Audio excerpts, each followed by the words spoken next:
great. I mean, obviously, Rory's an important part of our side, and get him back and available is fantastic for him, and he's jumping out of his skin, ready to go. So, and with Rory Laird and Luke Brown as well coming back in, obviously key components of our back half, and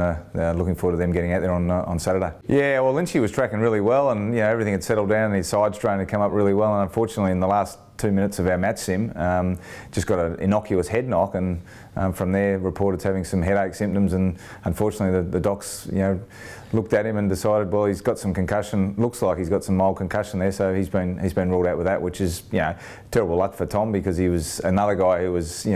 through the break, was trained on really well and was looking ready to go, and unfortunately we'll have to wait another week for him. We get Curtly Hampton back in, who's played some good footy for us the early part of last year. Only played the one game early this year, but his sample form's been really strong, and we know he provides us some real power and speed around the contest, and looking forward to what he can bring on Saturday. And Das Fogarty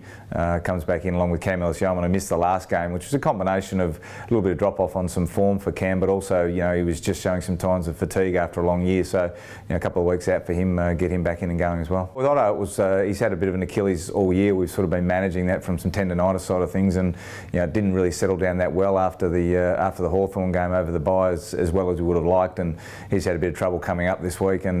we'll just have to monitor that and manage that in coming weeks as well. It's been pretty widely recognised. Our form hasn't been great, but exciting and great opportunity for our club this week. I mean, we've sort of had a chance at the mid-season break to just take a deep breath and have a look at some areas that we want to work on and focus on, and some of those things we get a chance to rectify or deal with come Saturday. And home game, home crowd. Guys are really looking forward to getting out there and playing the sort of footy that we've shown early part of the year, but we haven't done as late.